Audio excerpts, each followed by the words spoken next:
Hey guys, Preston here. Welcome back to another video. Today we're just doing a quick little video about Tyson Ford's commitment to the Notre Dame Fighting Irish. Ford is a beast of a player, and I am very excited for what he brings to this team.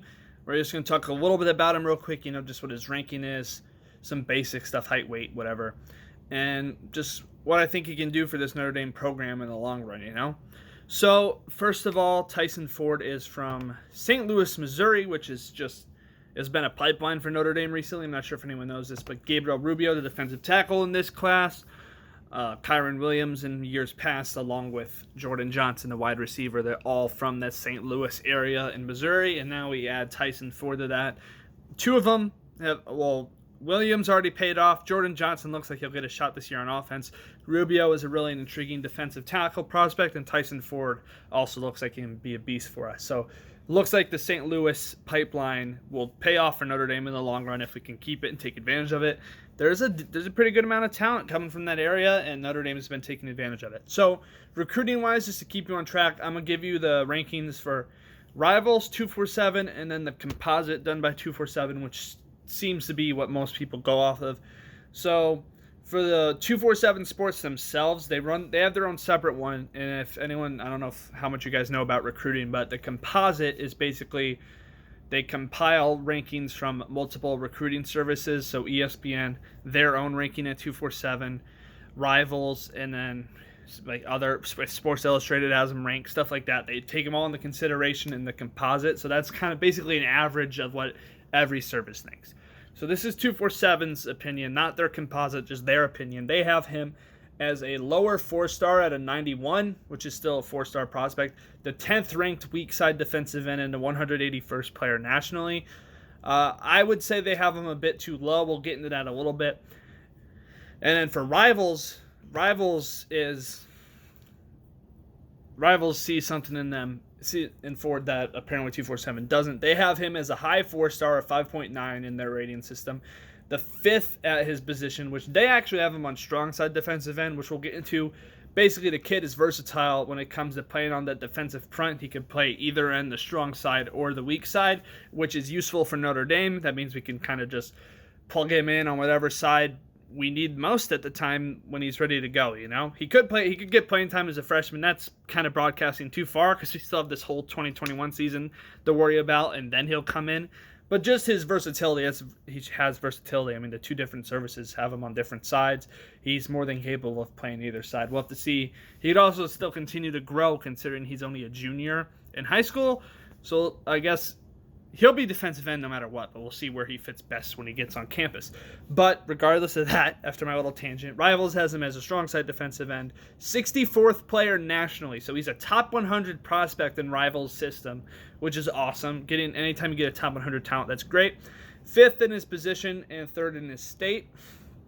So Rivals believes in him a bit more than 247's. I don't know where ESPN or Sports Illustrated, everyone else has him. But I do have the composite here, which gives him more respect than 247 just themselves does, with a 9.5 4-star average, which that's a pretty high 4-star, 117th nationally, so just outside the top 100, and the number 9 weak side defensive end. So no matter which way you splice it, really, if you want to go off the composite, which most people do, which is fine, he's a top 10 talent at his position, and he's just a beast, man. He's a big guy at 6'5", 6'6", 250, might be 6'5". It's hard to tell with some of these sites because Rivals and 247, they all have different heights listed. I think even some of the photos for announcing his recruitment had different heights.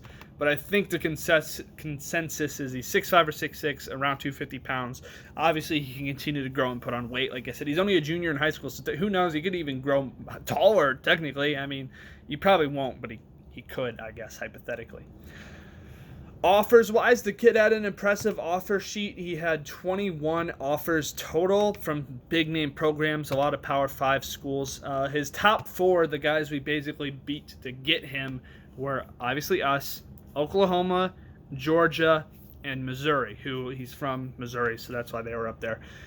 But he had big schools, obviously Georgia, Oklahoma, big schools, continuously successful. Had an offer from Michigan, obviously a big school and our rival. Tennessee, SEC, but they're kind of falling off. Texas A&M, another big school who's been successful recently. Lots of offers. Like I said, 21 different offers. The ones they're showing here are all Power 5 programs too. So he definitely had a lot of interest. He just did. And we were able to get it done actually close to his commitment about a day or two before. He was actually projected in Crystal Ball to go to Oklahoma. But Elston never gave up on the recruitment. That's our defensive line coach. And Marcus Freeman's addition to the staff could have made an impact. He's listed as the secondary recruiter, and I'm sure him coming in helped make the difference, was part of the thing that helped make the difference of make sure Ford committed to the Irish. So Marcus Freeman's making moves already, like I said. This is just huge. The kid's a beast. I already told you how good he was. I mean, top 100 prospect in Rivals' eyes, top 10 in his position at basically all the services, and he's young. He's still a junior in high school. He's only going to get better. Knock on wood. He should get better and just improve. Heck, he can maybe be a 5-star by the end of this cycle. You never really know. But we do know now is if, just based off these ratings now, his composite rating now, I believe, is what they went off of. If he doesn't go down at all, which, I really hope he doesn't. He shouldn't. They do that to Notre Dame guys sometimes because they're disrespectful. But he's more likely to go up than down if you ask me. But based off his current ranking, he would be Notre Dame's highest rated defensive end prospect since 2013 with Isaiah Rochelle. 2013. It's been 8 years now because it's 2021. So it's been a while since they've landed a guy out of his caliber to play that edge position. And I think we've had a pretty good edge rush for a while now. Since Elston came in, the pass rush has been better than usual. He's proven that he can take lower star guys, but like 3-star guys, develop them, and then once they're juniors and seniors, they ball out for us. Dalen Hayes, Adeogun Deji, Aquara and Kareem in 2018. We've been getting guys who go pro on our defensive line, and Ford is just, like I said, pair of the fact his basement, where he levels out at, the worst he could probably be, is higher than the basement. The floor, I could say, his floor is higher than the floor of the 3-star guys we bring in. So if they all develop really well, that if you're starting with a guy as talented as Ford and you continue to develop him, he's going to be a beast for us, man. I have a feeling this is hype. I'm hyping him up a bit. Obviously, you never know what really happens with recruits. Sometimes you think a guy's going to be a beast and he's not. Sometimes a guy's like Ian Book, who's a 3-star, was committed to Washington State, ended up with us as a backup forever, and then became our most winningest quarterback ever. So you never really know. But if we're projecting, and I'm having a little bit of fun with this, he could definitely be a first-round talent on the edge, which is something we haven't had in a while. We had Tillery in the middle become a first-round pick to the Chargers, but Ford could honestly, legitimately be a first-round talent edge rusher for Notre Dame. He could be very disruptive. Pairing him with a guy like Isaiah Foskey, who's already at the program if he's still around by the time Ford gets to play. I think Ford will earn a rotational role basically the minute he steps on campus. So I think he'll get playing time right away. He seems like a kid who's too talented not to. But no matter what, if Elston's still around, or just whoever we have I trust to do development, if he gets better every year with just where he already is, he's going to be a dangerous guy, man. So just keep a lookout for him. This is the start of a pretty solid, what we're hoping to be a really good 2022 recruiting class. We had a very solid year last year. Like it or not, people want to hate, and obviously us Notre Dame fans have high expectations. But the truth is, we're one of the very few programs that have made the playoffs twice. And now we got a defensive coordinator who was the top guy available on the market who can recruit his butt off. So I'd look for this to be a really strong recruiting class in 2022, especially defensively. And Ford is the start of that. Ziegler was the start of it. Nolan Ziegler, the linebacker from Michigan, but he was nowhere near as highly recruited as this. Ziegler is a 4-star from 247, but he's not a 4-star in composite. Ford's a 4-star on all the boards, top 10 talent at his position on all these boards. He's going to be a beast for us. I'm really excited about him. Let me know what you guys think about this Tyson Ford commitment, if you're excited for him, as excited for him as I am, and if, just how you think this recruiting class, what potential, see, I'm slipping up here. What do you think this recruiting class could finish as? You think we could land another top 10 recruiting class?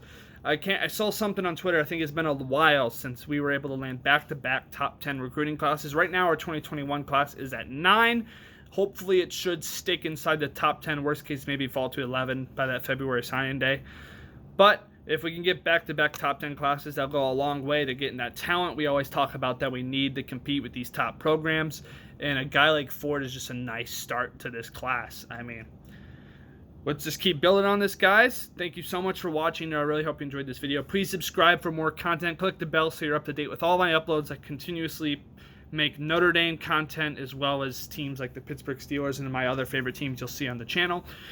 Click over here to subscribe. It'd mean a lot to me. Up here's the playlist of all my other Notre Dame videos in case you want to see my off-season position previews from before the year started, some of my pregame and postgame reactions to the games Notre Dame played throughout the season, and then over here is a random video of mine that YouTube decided to recommend for you.